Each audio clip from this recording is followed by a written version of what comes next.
You're listening to Heritage Radio Network.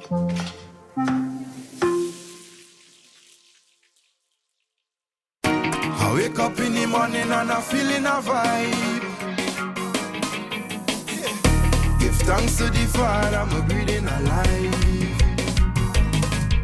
Culture and Flavor is a podcast about food and culture centered in Black and Indigenous foodways, hosted by myself, Zella Palmer, right here in New Orleans, Louisiana. Each episode features high vibrational conversations with cultural bearers, chefs, farmers, scholars, barbecue pit masters, and more. Where there is flavor, there is history. Join me on Culture and Flavor and all of my guests as we share stories that will have you praise dancing, cooking, conjuring, and inspiring your culinary journey. Welcome to another episode of Culture and Flavor with your host, Zella Palmer. What can I say about Chef Nina Compton? Daughter of the soil, a legend in the city of New Orleans and her home of St. Lucia, one of the most lush, mountainous, beautiful islands in Eastern Caribbean, respected by her peers. She won our hearts many years ago as a final runner-up on Top Chef. Before this interview, I dined at her restaurant, Compère Lapin, for a private dinner with our mutual friends, June and Angie Provost, Black Louisiana sugarcane farmers. And I watched Nina come into the dining room. And in my eyes, she is a quiet storm with all of the dualities, of growing up on a small island as the daughter of a Caribbean prime minister right after independence. And I have the honor and pleasure of previewing her first cookbook, Creole Recipes, Stories, and Tings from St. Lucian Chef's Journey by Chef Nina Compton and our mutual friend, Osai Indolin. And y'all, it is a profound work of art and culture. I have to agree with the famed New Orleans writer and historian Lolis Eli, who wrote the foreword for the cookbook. It is an immersive experience, and it brings the reader to the people and to Nina's journey. Chef, owner of Compère Lapin, Babs, and Nina's Creole Cottage. She is named as Best Chef South. She is given an award by Best Chef South by the James Beard Foundation. She was a final runner-up on Top Chef, where we all screamed at the television, shouted in joy to see her represent the best of the Caribbean. So welcome, Nina. Welcome to Culture and Flavor. Thank you. Happy to be here. So we're just going to start this conversation. This is a really just, at home. We're at home. We're drinking sorrel, we're drinking rum punch. Yep, that's a good way to be. Yes. So what does Creole mean in St. Lucia to you? So, I tell a lot of people that each island is very different. And that's based on which group of people settled. So St. Lucia is African, British, French, and Indian, and also Native Indian as well. So it's a big melting pot of different cultures. And then when you compare other islands, say for example, Dominican Republic, that's very heavily Spanish and African as well. And the same with Cuba. They don't have that much French influence like we do. And when you talk about Creole, which means Creole, it's a blend. And the premise of the book was to talk about my journey living in St. Lucia, moving to Jamaica, moving to Miami, and then ending in New Orleans. So it's just a journey of all the different Creole cultures throughout the Caribbean and America as well. Mm. And I love how you talked about some of the ingredients that are indigenous to the Caribbean, particularly provisions. Mm-hmm. Provisions is a term near and dear to many Caribbeans. So, what are provisions for those who aren't familiar with it, and why is it integral to Caribbean culture? Well, provisions it's on every single plate, whether it's breakfast, lunch, whether it's dinner. And that's basically the ground provisions. So it's things that you have like sweet potato, you have cassava, dasheen. Even though breadfruit is not a ground provision, it's still a provision. And those are we treat those things like potatoes. The same with green fig. We treat green figs as our potato because they're in abundance. They have a starchy element. They lend themselves to be boiled, pureed, fried. So I think that's really about developing the sustenance throughout the meal, is having ground provisions on that plate, and that stemmed a lot from slavery. And the slaves were not getting, T-bone steaks and chicken and everything else. They had to grow their own stuff. So when you look at those things, it's something that you could feed a huge family with, and it's very easy, and it fills you up. So when they were working, in the plantation fields, they needed a lot of energy to get them through the day. And that's where the ground provisions came in. So one thing I love about Caribbean food, and I've talked in previous episodes about how Caribbean food and culture has really helped African American communities in major cities like Brooklyn, Chicago, as they migrated, even New Orleans. During the slave trade, and later the Haitian Revolution, and the mindset and the culture of Caribbean people, that food is medicine. I would love for you to kind of just talk about just how some of the dishes in St. Lucia are food as medicine. Yeah, I think, everybody can relate to some kind of nostalgic dish growing up as a child. And I think for us, it's really about exploring through food the people that came before us and where we are now. So I think when you look at medicine, it's about remembering our ancestors and staying true to that, and carrying that on. So I think the biggest thing with the book and doing the book was very instrumental for me, because growing up we didn't have that many Caribbean cookbooks in presented like this. My mom's kitchen is full of Caribbean cookbooks that are paperback, and there's no pictures and there's no story, it's just a recipe. And we wanted to document our Caribbean cuisine, because our ancestors could not do that. And it's now you see a recent shift in the cookbook world, where a lot of chefs are finding pride in their heritage.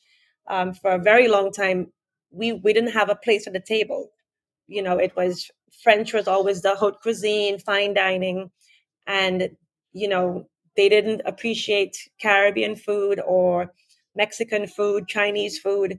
A lot of those, the African food, a lot of those cuisines just never had a place. But now, because the diner is more educated, people are reading more about cuisines, they're more interested, people are doing travel destinations because it's a food city.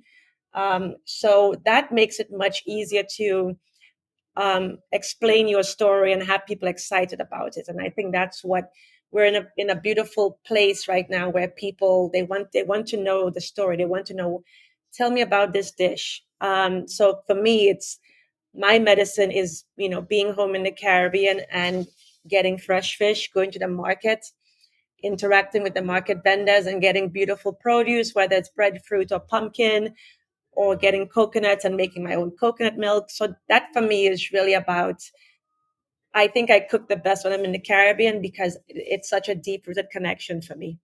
Mm. Could you talk about some of the national dishes and recipes that you shared in the book that are indigenous to St. Lucia? So we have the green fig and saltfish, which is our national dish. As I said, green fig is our potato, if you will. And the saltfish came about again through slavery. It was during preservation of fish, putting salt so that it doesn't spoil quickly. So you see a lot of saltfish throughout the Caribbean, whether it's Jamaica, Barbados. Every island has some kind of saltfish dish, because it was in abundance at that time, and it just carried through. A lot of the dishes I wanted to document, because and I also wanted to tell people, when you go to the Caribbean, you should try these dishes. Things like bouillon, cow heel soup. Cow heel soup we get in the market every Saturday, because it's most people are not working. They go to the market for their weekend shopping, interact with people, and you get the cow heel soup. So a lot of those dishes you will not find if you're at a hotel. And it's kind of, if you know, you know. But I want people to be a little more curious about the cuisine and eat like a local when they go to the islands. You mentioned, tourism and hotels, and in your book, you talked about a time where you lived in Jamaica and you were Mhm. working. I think it is sandals, if I'm Yes, not yes. mistaken. And now it seems that there's more interest in culinary tourism, like you said, going to certain cities like New Orleans to come for the food. However, previously, in many Caribbean countries, and even still today, there's still a lot of European visitors or Mhm. visitors from elsewhere. There's a there's an idea, or not just an idea, but a notion that we should only cook bland food. I mean, that goes on cruises. That happens on cruises. How should hotels change that narrative and focus on indigenous cuisine? And there's a lot, many, I was in Grenada and I had Tanya log, which is an indigenous dish to Grenada at the Radisson. And I was like, oh, okay, you have Right. Tanya log. Okay. So if things are changing, but just your perspective, because you worked at that during that time period where some of the dishes were like, oh, let's just serve bland food, but let's throw in one native dish. So what are your thoughts on that? Well, I think, I think a lot of hotels and restaurants, I had a heated argument with my sister the other day because I'm like, why do some of these menus in the Caribbean have salmon and calamari? This is not, we don't have that. And she's like, oh, no, no, but it's for the tourists. And I said, is it for the tourists or is it for the locals? And she was saying that, a lot of people want to play it safe. Um, and I think that with the hotels, they're kind of in a quandary of, do I not serve salmon and calamari and crab cakes and all of these things, or do I just show them the real local side? So it's a little bit tricky, but I think what I have experienced when I worked at Sandals is they did do a day when it was just only local food. So we'd have cocoa tea, we would have bakes, we'd have green fig and saltfish for breakfast. So I think that they try to incorporate that throughout people's stay, but it's not something that is a full on, local meal because a lot of people, I mean, I if I tell somebody here in New Orleans, have you had green fig before? They're like, no. So I think for them, it's you got to give them a little taste of everything, but they Mhm. also want to. I always tell people, don't spend the whole time in the hotel. Like, go to a local stop. Like, find a taxi driver and just say, I want to eat like a local, and you'll find some great spots. Whether it's grilled fish or somebody cooking, barbecue chicken on the road. Just really enjoy that because I think that is something you can't replicate in anywhere else.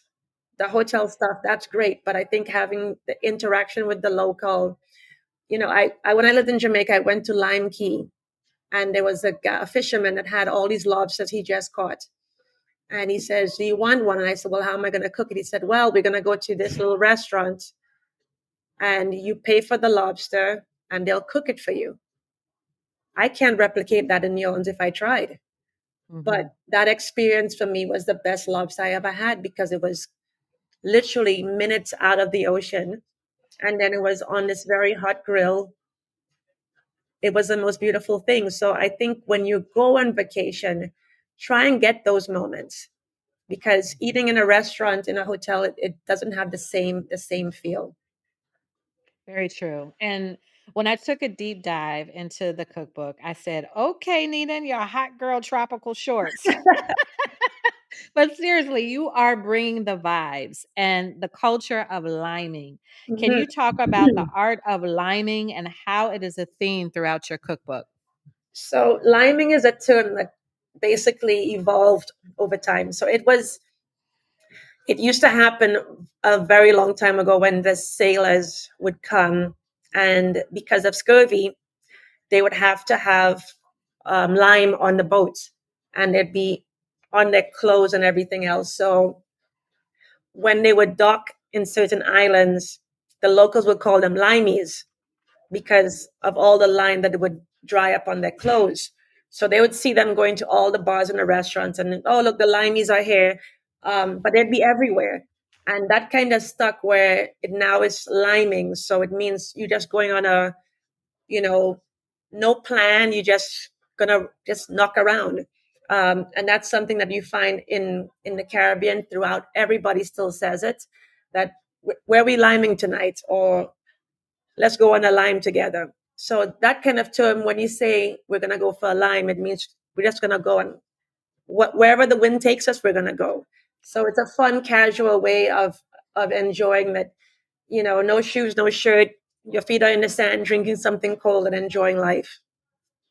I'm telling you, it is an amazing experience. I'm so honored that I was even, that you're even invited in that space. And I can speak, hopefully I can speak for a lot of African Americans who have gone to the Caribbean and have experienced liming. You feel at home. Yeah, You really do. yeah, You very really much do. so. You really do. So you talk about storytelling in the Caribbean and how it relates to food and traces back to Africa. And I love the story of cow heel soup. I Mhm. would love for you to tell that story to our listeners.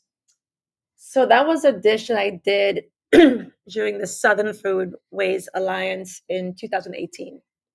And the theme was like these mythical characters that we have in the folk tales, Caribbean folk tales. And the Laja Bless, who is, that's how I kind of came up with this, because of the cow heel soup, using the cow's feet to make the soup. The the Laja Bless is a woman that is basically stalking men at night, and she's very beautiful. Always has a hat. You can't see her face. She's very mysterious. Her perfume is amazing, and you're just, like you're in this trance. And she basically lures these men into the back alleys, in these villages, and she kills them. But the Mm, only way that you can know if it's a Laja Bless is if you have to look at her feet. And mm, if she has a cow foot, don't go there. So a lot of those things did come over from Africa, that slaves talked about at nighttime, sharing those stories. So we still celebrate those folk tales to this day. And it's not the first time that I've heard stories like that. It all relates back to Africa, and that's the term. She put her foot in that. Right. Is you know what I mean? That is a real thing that definitely going back to many stories in African spirituality. Yeah. So, I also loved that you shared black cake.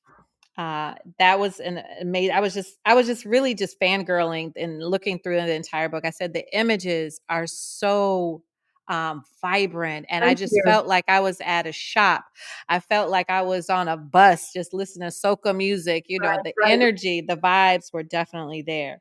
And it reminded me of Carnival, of Christmas, of Easter celebration. Because today we're recording this. This is Good Friday, and black cake is part of that celebration.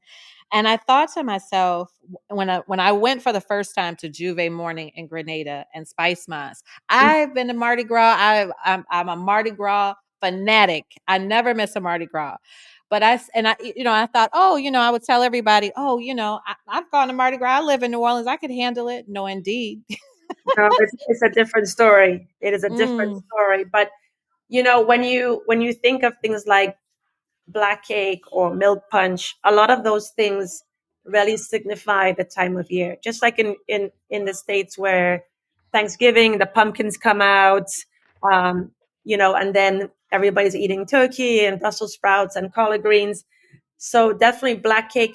When I was thinking about the book, um, I mean, everybody back home has some kind of black cake recipe, but I really wanted people to try this recipe out, because my husband is from the States, and my mom came up for the holidays and she brought me a black cake, and I said, "Oh, you have to try some." And he's like, "Oh, no, no, no, I don't eat fruitcake."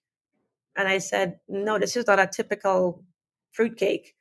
And I think because of his upbringing, he never had a really good fruitcake. Um, and he loves it, mm, because it has a lot going on. My mom soaks the fruit the unboxing day for the next year. mm, mm, And you're adding molasses, you're adding browning, all of those things um, are going in there, and it's just like It's very rich, and I don't like sweets, but every Christmas I'll have a cake in my house, and every morning it's a slither of Mhm. cake every single day. And my mom, she brought one this past Christmas, and it was a massive cake. Mm. And I said, I don't think I'm going to finish it by day 4. I think there was a quarter of the cake, because every time I went to the kitchen, I just sliced a piece. I just sliced a piece, no matter if it was in the morning or night. It was just a little piece as you go.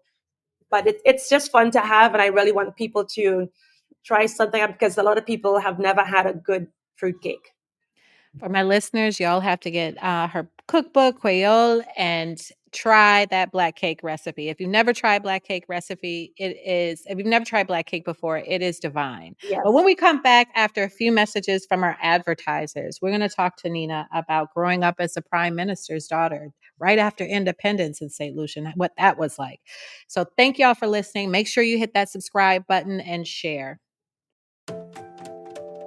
This episode is brought to you by Plugra European-style butter, crafted for those who demand precision and exceptional results in the kitchen. With 82% butter fat and a slow churn process, Plugra gives you flakier crusts, fluffier cakes, and rich, melt-in-your-mouth pastries. Because great baking starts with great butter. Unlike standard American butters, which have only 80% butter fat, Plugra ensures the ideal moisture and fat balance so your recipes turn out just right every time. That's why professional chefs trust Plugra and home bakers love it. Plugra's slow churn process creates a smooth, creamy butter that gives dough a soft, pliable texture, making rolling, folding, and laminating effortless.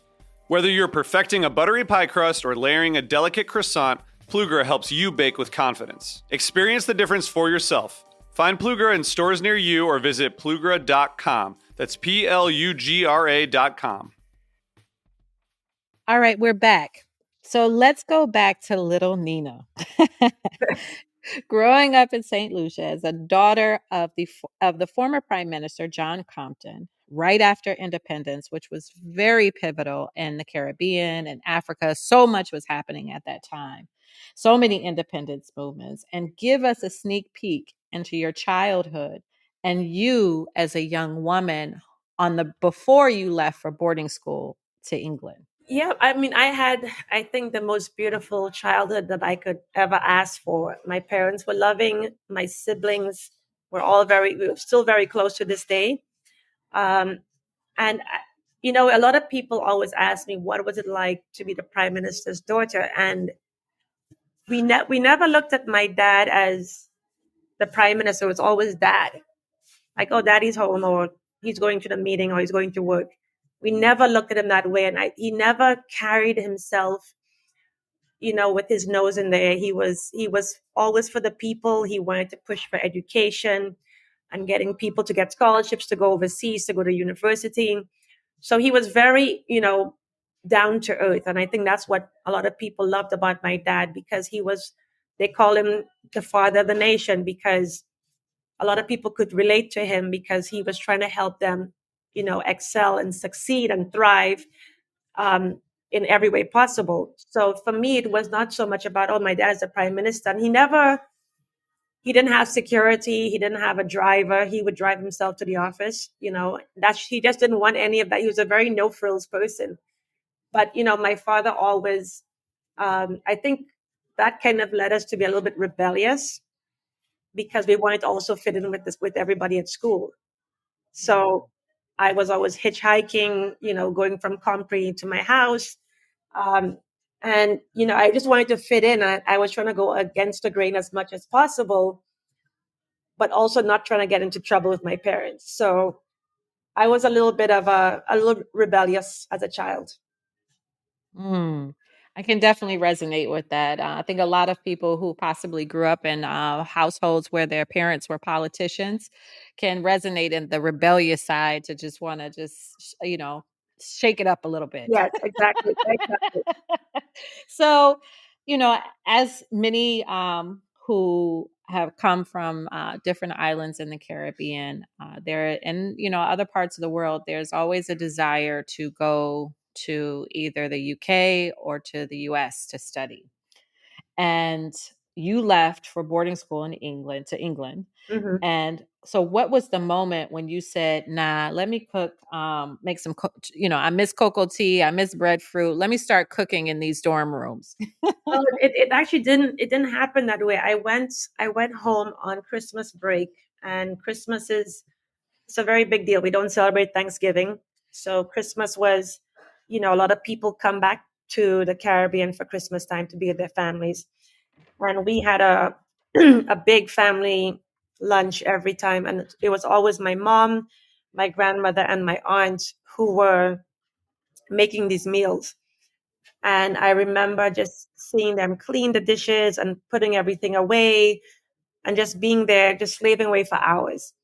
And I remember when I came home one year, I said, I'm gonna cook the Christmas lunch. And they're like, what? I said, yeah, I think you guys have done it for a long time, and you deserve to rest a little bit.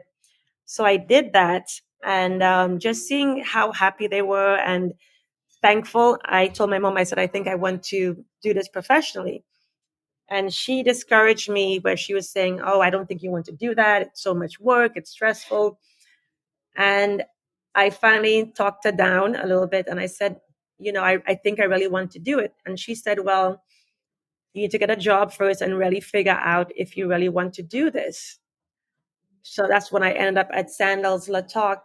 And I was 16 or 17. I was very young, but I was so excited and eager to learn and try new things. And then I was able to travel to Jamaica, which was also very fun because I had never lived on a big island before.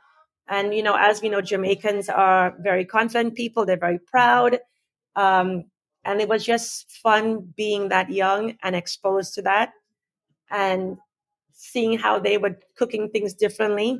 They do, we don't eat ackee in St. Lucia, but they eat it in Jamaica. And that's when I really fell in love with things like ackee. So for me, when you talk about Jamaica, I feel like each chapter in your cookbook in Creole is the ancestors are really preparing you for what was to come.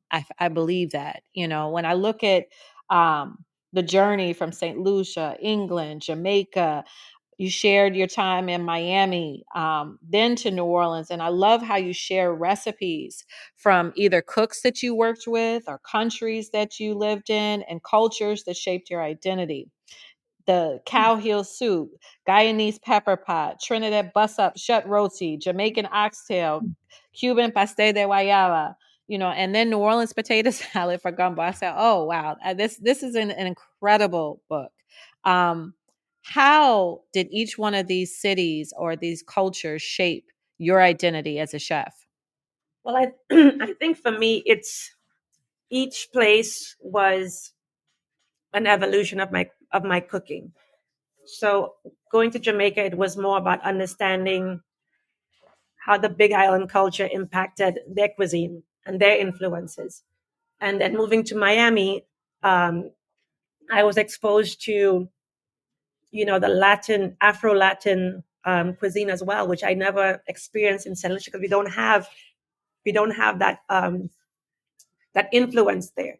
So understanding Cuban cuisine, Puerto Rican, Dominican, things like having sancocho, which is similar to a bouillon, but understanding what they do with it was pretty remarkable. And I just felt like I never stopped learning. And when I was young, I always wanted to put a bookend on everything. Like everything had an expiration. It was being in Jamaica is going to be 2 years.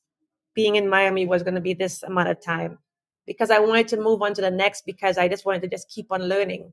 So I would just keep all my recipes, all my notes that I would take. I would just keep these books and compiling the recipes and really wanting to showcase the things I experienced. So having like the cilantro rice, it was one of my Dominican cooks made it for me one day. And he would just be very creative. He was just like, oh, we have all these cilantro stems. I'm going to make rice. And I'm like, wow, that's so beautiful. So a lot of those things, I was just taking notes of how they improvised with what they had and how they could make it taste so good. Bringing it back after Miami, you learned a lot from the different chefs. You learned about Afro-Latino cuisine. And then Top Chef came along. Mhm. And now the whole Caribbean, the whole US, I mean, we were rooting for you. I can remember not knowing you. I hadn't met you yet. Right. Um, you hadn't moved to New Orleans. I heard that you were here, but just seeing you on Top Chef, that was revolutionary for so many, because I can even remember watching Chopped on the Food Network many years ago and seeing an episode where plantains were the secret ingredient. And Mhm. the chefs that were using it, they had no idea what to do with Right. plantains, and they just ridiculed it. And then in your cookbook, you have a full page spread of plantains from starch to black sugar, Yep. Yep. and I was Yep. just like, yes, I love to see that. So I would love for you to just talk about your mindset, because you even talked about in the cookbook of just about how, you had this mindset that was rooted in the street food vendors who you felt are the best cooks out Mhm. there in the Caribbean. So talk to us about Top Chef and that journey. Well, it was never my intention to be on the show, but when I interviewed with them, I said, why not? And I think my whole driving force was to really educate people about the Caribbean, because everybody thinks that the Caribbean food is just jerk chicken and rice and peas. And that's not the case. A lot of people still think that St. Lucia is part of the Virgin Islands, and we're not. So I made a very strong point every single time I could, to tell people where I'm from and where St. Lucia is, what is the food, because a lot of people just think, oh yeah, I've been there. Have you? And half the time Mm. they haven't, because like, oh yeah, I've been to St. Thomas, I've been to St. John. I'm like, no, we're lower down.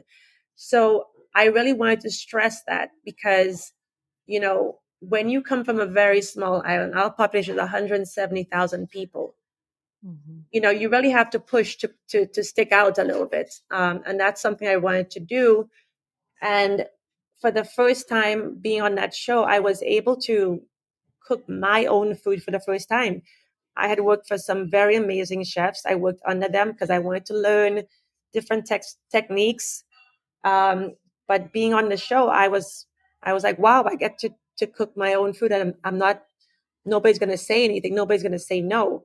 So that kind of it made me the most creative, I would say, in my career, because I had to think on my feet, but I also wanted to make sure any time I could tie in something with the Caribbean, I was doing it, because I think that we have impacted so many people, through music, through, sports, through food. It brings people a lot of good memories, and I wanted to showcase how diverse the Caribbean is. Mm. And I think that is what prepared you for a city like New Orleans. I mean, New Orleans is considered one of the most Caribbean cities in the United States, whether sometimes we know that or we don't. Right. And so when you came here and you filmed right here in New Orleans for Top Chef, what were you thinking when you came to the city? Because were you familiar with New Orleans culture, or that was an epiphany moment for you? I wasn't well versed in it. I'd never been to the city before. My husband and I actually wanted to come to New Orleans for our honeymoon, but it didn't work out. And it was always on my mind, how can we make a trip over there? And when we finished filming, I told my husband, I said, we got to figure out a way that we need to move there. Mm. And we had gotten a lot of offers all over the country: Chicago, LA, New York, to open up a restaurant, Miami. And nothing just felt right. Nothing felt like this is the one, until we came to New Orleans. And, when we were filming here, I got to see some beautiful things and experience some of the culture. But when we came to look at the restaurant space, that's when I really was able to walk around freely and ask questions and meet people. Because when we're filming, we're on such a tight schedule that we're not interacting with the locals. Mm-hmm. But on that trip, I did. And that was the part that I started to really understand. It is about the food, it is about the music, but it's more about the people. Hmm. And you shared some of those photos from local New Orleans photographer El Casimo Yes. Harris, and I just love to see some of those photos from Black New Orleans. You Yes. know, I'm sure that'll mean a lot to us here in New Orleans who live here. And I was thinking also about some of the dishes and what reflecting on the cookbook and reflecting after opening three restaurants right here in New Orleans. What have you learned about Creole culture here in New Orleans and Louisiana in general? Right. Well, I think with Creole, there is a lot of similarities in the dishes. Um, and for me, when I look at some, like the Chase family, that's culinary royalty. And, to be close with that family is huge because Leah Chase paved the way for Black women chefs. Owning a restaurant back then was unheard of. So when you talk about the preservation, I think New Orleans does such a good job of preservation of culture, especially the Black culture, where they keep this very close to their heart because, that's what they have. That's what they're holding on to. And it is, so many years of the same traditions. And when you talk about the Black masking Indians and how if you don't know, you're not going to find out on a Instagram post where they're going to be lining up. So when you look at those things, I really wanted to intertwine the people that understand the culture. So shooting pictures at Dookie Chase, having Casimo be the photographer for that, he sees things through a different lens. And I wanted to make sure that in the book, they were seeing it through a very New Orleans lens. And we thank you for that. And Leah Chase, you mentioned the Chase family, queen of Creole cuisine, who we lost. And everyone who knew her has a Miss Leah story. And Yeah. is there one that you would like to share with our listeners? So Leah Chase was a judge for the gumbo challenge for Top Chef. And I remember she was tough because she's the queen of Creole cuisine. And, hearing her feedback to the different chefs was, it's like your grandmother telling you how to make a gumbo. And she came into the restaurant and I was so nervous that I'm like, how is she going to react to this food? Is she going to love it? Is she going to like it? And I remember going to the table and talking to her and asking some questions. I sat with her for a little bit. And she said to me, she says, Nina, you have to make it. Because I think that she saw the look in my eye of just, maybe a little bit of doubt, maybe a little bit of, not confident. And she said, you have to make it. And I said, I'm going to try. She's like, no, you have to make it. You have to make it for Black people. You got to make it for women chefs. And I felt immense pressure because Leah Chase is telling me I have to make it. So I'm like, okay, boss, I got it. I have to make it. So when you get somebody like that who is the matriarch, giving you guidance and mentorship, nothing like it. And Miss Leah is such a legend, and anytime she gave you advice, I completely agree with you. Anytime she gave you advice, you walked away with a feeling that you had to do it. You had to listen, and you had to hear what she had to say, and move it forward for not just yourself, but for the community. And we're so grateful. And I know that you're going to pass it on to other chefs. And now that you are a pioneer in Afro Caribbean cuisine, what advice do you have for those who are coming up who might be interested in making sure that they share their heritage and their food and their culture with an audience that might not be familiar with where they come from? Yeah, I think that my advice to any chef now is that people are listening, people are watching, people want to learn. So you can't ask for a better audience right now.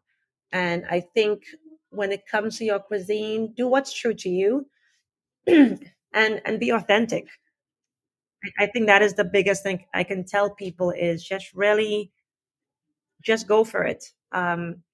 Show people how beautiful your culture and your cuisine is, because a lot of people, don't venture out because they don't have the opportunity. But now, I mean, I look at New Orleans right now, where we're at a point where there's so many restaurants. We have Middle Eastern, we have Senegalese, we have Haitian, we have Ethiopian, we have Turkish. There's so many cuisines with all these young chefs coming and putting their best foot forward. And I think that what makes the culinary landscape so much more beautiful, because we're able to do that. I agree. And so, to our listeners, I hope you buy this book. I hope you support when she's on a book tour. I know she's doing a book tour now with Osai, and I really hope that you are able to attend and just, dine at Compère Lapin at any one of her restaurants, because Nina Compton is a legend in the city of New Orleans, a legend in the Caribbean. She's paving the way forward. And I've seen personally, just how she has impacted our community right here. Young chefs, I see the look in their eyes, as if they work for her, and just what she's done in general for people. And and she does it so quietly and so elegantly that it's a beautiful sight to see, because I've known her for years. And when I opened the cookbook, I just felt the vibes, the music. And for me, when I think about Cocoa Tea by Kes, you are the cocoa tea. You are the cocoa tea. So I'm hoping that, the ones who know what liming is, that take some of these recipes, learn them wherever you are. And, and also the part of the cookbook where you even encourage people to go to Asian, Latin American, and Caribbean grocery stores. That is so important, and I think you're helping a lot of Americans who aren't familiar with Caribbean cuisine to go on a deep dive into such an incredible culture and the diversity of Black folks globally. Yes. We are not a monolith. Yes. So Thank you for joining Culture and Flavor. Thank you. It's my pleasure. I wake up in the morning and I'm feeling a vibe. Yeah. Give thanks to the Father, I'm breathing alive. Culture and Flavor is powered by Simplecast. Thanks for listening to Heritage Radio Network, food radio supported by you. Keep in touch at heritageradionetwork.org.